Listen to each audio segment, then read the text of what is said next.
सरकार चाहती है कि अंकिता भंडारी को न्याय न मिले। अपनी बेटी ने न्याय चाहते, कल को कोई हमारी बेटी इस तरह से न मारे जैसे उन्होंने मेरी बेटी अंकिता को मारा। मैं यहाँ पे बैठी हूँ, मेरी बेटी को लौट के नहीं आएगी। हर माँ बाप चाहते हैं एक सुखी परिवार हो, और वो सुखी परिवार मेरा भी था। दो हमारे बच्चे थे। पिछले 1.5 साल से एक माँ के आंसू नहीं रुक रहे हैं। वो रह रहकर अपनी उस बेटी को याद करती है जो अपने घर से कुछ सपने लेकर चली थी, लेकिन उन सपनों के पूरा होने से पहले ही कुछ दरिंदों ने उसकी जिंदगी छीन ली। तब से एक माँ और एक पिता न्याय की आस में बैठे हुए हैं, और पिछले कई दिनों से वो अनिश्चितकालीन धरने पर इस उम्मीद, इस इंतजार पर बैठे हैं कि उनकी बेटी को न्याय मिलेगा। आज इस अनिश्चितकालीन धरने का 13वां दिन है। अंकिता भंडारी के लिए न्याय की मांग की खातिर यहाँ पर इस स्थान पर जहाँ पर चंद्र सिंह गढ़वाली का जो एक उनका एक चौक बना हुआ है, वहाँ पर अंकिता भंडारी के माँ बाप लगातार 13वें दिन से, आज 13वां दिन है जब वो अपनी बेटी के लिए इंसाफ के लिए यहाँ पर बैठे हुए हैं। आशुतोष नेगी जो इस मुद्दे को लगातार मुखरता से उठा रहे थे, उनको गिरफ्तार कर लिया गया है। इसके बाद कई सवाल जो है धामी सरकार पर उठाए जा रहे हैं, लेकिन सरकार है कि उसकी तरफ से कोई जवाब या कोई रिएक्शन या कोई प्रतिक्रिया नहीं दी गई है।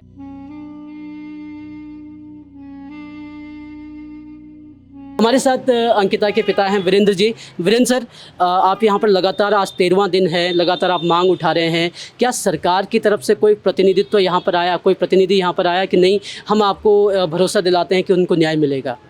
देखो आज यहाँ पे अनिश्चितकालीन का एक 13वां दिन है, और सरकार द्वारा अभी तक कोई प्रतिनिधि यहाँ पे नहीं भेजा गया। और दूसरी जो हमारी मांग थी वीआईपी का, ना कॉल रिकॉर्डिंग जांच की गई, ना लोकेशन निकाला गया, और जो रिजॉर्ट तोड़ा गया उन पे कोई कार्रवाई नहीं की गई। सिर्फ कार्रवाई हुई हमारे आशु नेगी जी पे। और वो आशु नेगी जी पे इसलिए हुई क्योंकि वो सरकार चाहती है कि अंकिता भंडारी को न्याय न मिले, इसलिए उन्होंने ज़बरदस्ती एक साजिश के तहत हमारे आशु नेगी जी को गिरफ्तार किया। और जो कि फर्जी एक मुकदमा है, उस फर्जी मुकदमे में भी पहले भी पटवारी जांच हो चुकी है और पटवारी ने उसको रिजेक्ट किया, लेकिन इन्होंने जानबूझकर उस फर्जी मुकदमे को फिर से उबाला और आशु नेगी जी को जानबूझ के एक साजिश के तहत जानबूझ के उनको गिरफ्तार किया। और उसके बाद ऊपर से पुलिस ने जो एक धाराएँ और लगा दी कि हमारी वर्दी फाड़ी। आशु नेगी एक वर्दी फाड़ने वाला इंसान नहीं है, वो एक ईमानदार, एक सहानुभूति इंसान है कि जन मतलब लोगों की जो भावनाएं हैं उनके प्रति हैं। और मैं देख रहा हूं कि देश विदेश और हमारे संपूर्ण भारत से एक पत्रकार प्रेस वहाँ पे जगह जगह से विज्ञापन भी सौंप रहे हैं, डीएम और एसडीएम साहब को भेज रहे हैं। मैं उनका धन्यवाद करना चाहता हूँ। और जब तक हमारे आशु जी रिहा नहीं होती, हम यहाँ पे अनिश्चितकालीन धरने पर बैठे रहेंगे। वीरेंद्र जी, एक सवाल जो उठ रहा है कि आशुतोष जो है आपके बड़े आधार स्तंभ थे, जो आपके साथ खड़े थे। अंकिता की भी बात हो रही है, अंकिता का मामला कोर्ट में चल रहा है।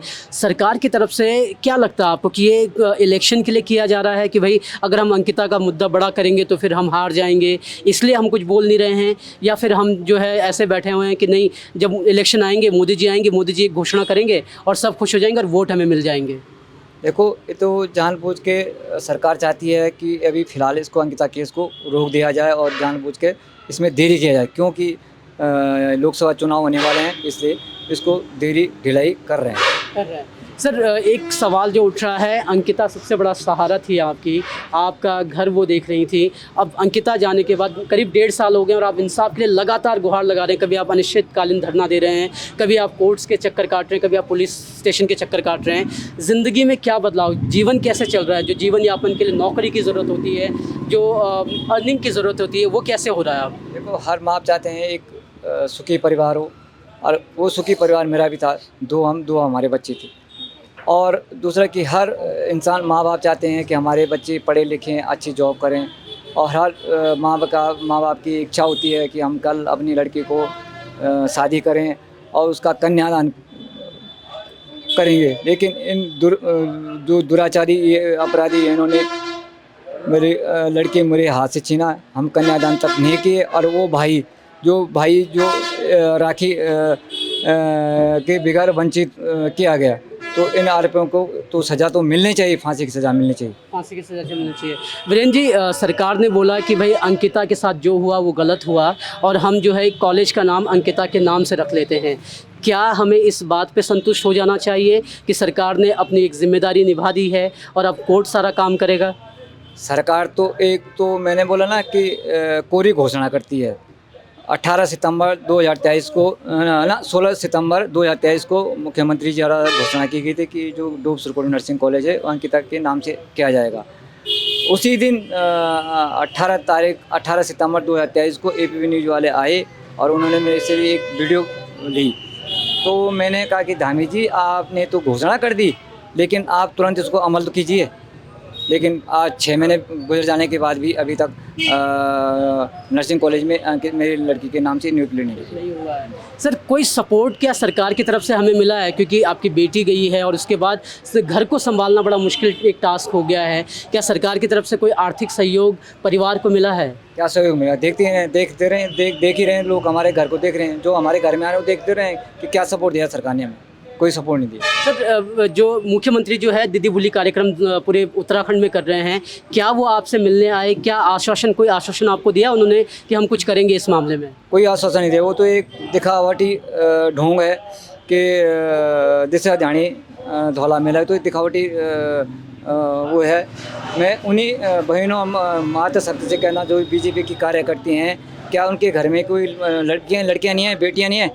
कम से कम ये तो उनको बोलना चाहिए, अपने सरकार में बोलना चाहिए कि भाई जो आपके जो नेता हैं, आरएस के जो नेता हैं और जो राज्य मंत्री विनोद आर्य था, उनका जो पुलकित आर्य ने निर्मम हत्या की, कि उनके खिलाफ आप कार्रवाई क्यों नहीं करते? इनको जानबूझ के बचा क्यों रहे?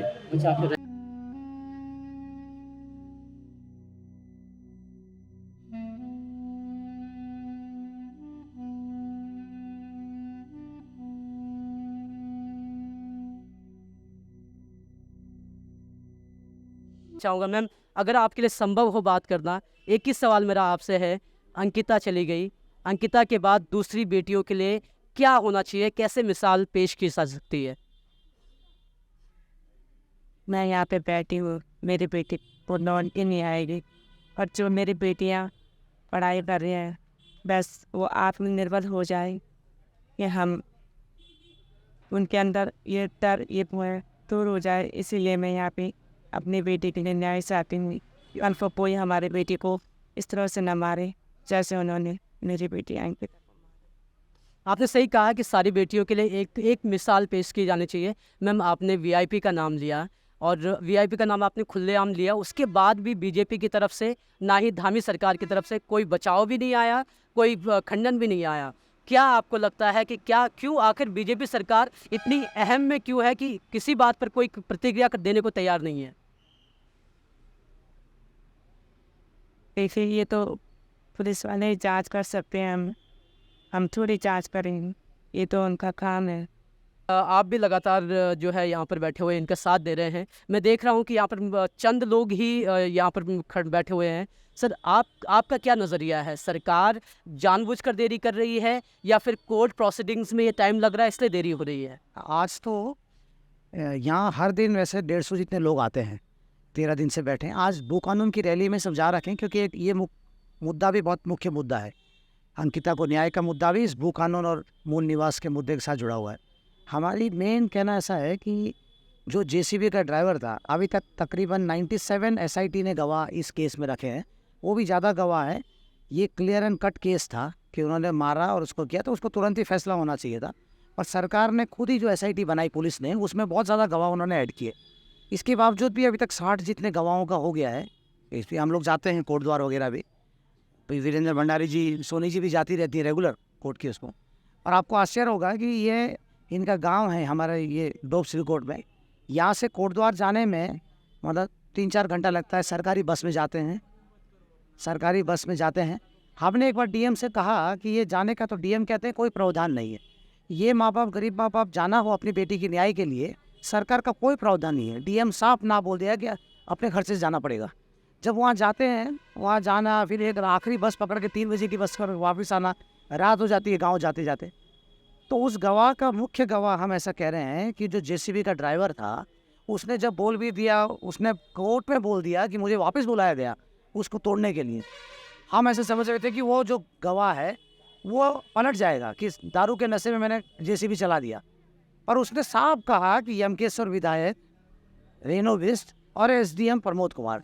अब इतने कहने के बाद जो सरकार को संज्ञान लेना चाहिए नहीं ले रहा है। दूसरा, पुलकित आर्य के केस जो लड़ रहा है वहाँ, उसका नाम है अमित सजवान, जो आरएसएस के आदमी है। आरएसएस है, रामदेव के स्वाभिमान ट्रस्ट के साथ जुड़े हुए हैं, वो उसकी पैरवी कर रहे हैं। आप अगर वो पैरवी कर रहे हैं तो ये क्या पैरवी कर रहे हैं पुलकित आर्य का, आप जब मान रहे हो तो इसलिए हम कहते हैं कि सरकार मिली जुड़ी है। यहाँ 13 दिन हो गए हैं, नज़दीक में मंडल कार्यालय है भारतीय जनता पार्टी का, हम लोग तो माइक से अनाउंसमेंट करते हैं कि आप आइए। सब पार्टी के नेता आए, अभी यहाँ यूकेडी के कैसे सिंह एरी जी आए थे, गणेश गोदियाल जी कांग्रेस के थे, सब पार्टी के अलग अलग पार्टी छोटी मोटी पार्टियों के आ रहे हैं, पर अभी तक कोई भारतीय जनता पार्टी, विश्व हिंदू परिषद, आरएसएस कोई भी यहाँ आया नहीं। हम बोल रहे हैं कि आप आइए, माँ बाप को ऐसा कहो कि न्याय मिलेगा, हम चले जाएंगे। बोलेंगे ये राजनीति करते हैं, पर इतना भी नहीं है, इतनी भी हिम्मत इनमें नहीं है। तो इसीलिए ये सरकार मिली भगत है और ये एक प्रेशर में है कि उसको, क्योंकि विनोद आर्य बड़े बाप का बेटा है और विनोद आर्य का बेटा इन्वॉल्व है उसमें, बड़े एक मंत्री का, तो बचाने की पुरजोर बीजेपी आरएसएस कोशिश कर रहा है। इस मामले में अभी क्या ताज़ा अपडेट चल रहा है, इसे जानते हैं इस केस के वकील नवनीश नेगी से। सर, अंकिता भंडारी मामले में कोर्ट में क्या चल रहा है, कहाँ तक अभी पूरी सुनवाई पहुँची है? कुछ कोर्ट में यानी ट्रायल कोर्ट में, तो ट्रायल कोर्ट में तो जो एविडेंस हैं, गवाहियाँ हैं, वो हो रही हैं और जो फैक्ट के सारे विटनेस थे लगभग वो हो चुके हैं। हम उम्मीद करते हैं कि जो बाकी की गवाहियाँ भी हैं वो जल्दी हो जाएंगी और फाइनल आर्गुमेंट पे केस आएगा, फिर इसमें कुछ फैसला आएगा। सर, हम लोग आशुतोष जी से बात कर रहे थे तो उन्होंने कहा कि इस मुद्दे पे आवाज़ उठाने की वजह से उनको बड़ा परेशान किया जा रहा है और जो इसमें पैरवी कर रहे हैं, यानी कि आप जो पैरवी कर रहे हैं, उनको भी परेशान किया जा रहा है। क्या किस तरह की दिक्कतें, क्यों इस तरह के उलझने तैयार की जा रही हैं, या किस तरह की दिक्कतें आपको पेश आ रही हैं इस मामले में?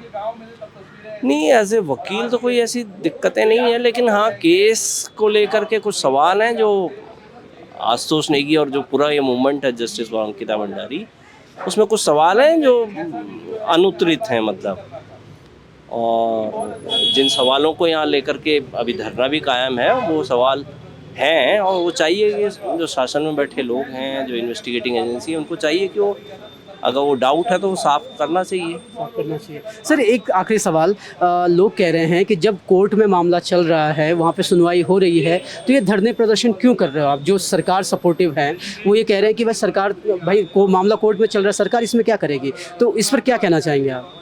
नहीं, जो कोर्ट में चल रहा है वो तो जो चार्जशीटेड एक्यूज्ड हैं अभी तक के, उन पे चल रहा है, जो 3 एक्यूज्ड हैं, और जो धरना चल रहा है वो ऑल टुगेदर डिफरेंट इशू है, रिलेटेड ही है और लेकिन, और जो इसलिए ये जो पक्ष है इसका जवाब, ये धरना या प्रदर्शन, ये जो भी एजिटेशन है, ये जो पूरा मूवमेंट है, ये डिफरेंट इशू है, उससे रिलेटेड है, बिल्कुल रिलेटेड है। जो बेसिकली सरकार से जो जवाब मांगा, हाँ, सरकार मीन्स सरकार जो प्रोसिक्यूटिंग एजेंसीज हैं, इन्वेस्टिगेटिंग एजेंसी हैं, उनसे ही है। देख सकते हैं कि दोनों लगातार यहाँ पर बैठे हुए हैं और मांग वही है कि जो अंकिता भंडारी के हक की आवाज़ उठा रहा है उनको उनका साथ दिया जाए। सरकार जो है, किसी पर आरोप ज़रूर लगे हैं, आरोपों की जांच करना बहुत ज़रूरी है, अगर वो नहीं की जाती है तो फिर कहीं ना कहीं दिक्कत है, कहीं ना कहीं ज़रूरत है कि इस मुद्दे पर जो है बात की जाए। सरकार अपनी तरफ से कम ये आश्वासन तो दे सकती है कि हाँ, हम कार्रवाई कर रहे हैं, हम जाँच करेंगे, लेकिन सरकार की तरफ से ऐसा कुछ बोलने को या होने को हुआ नहीं है।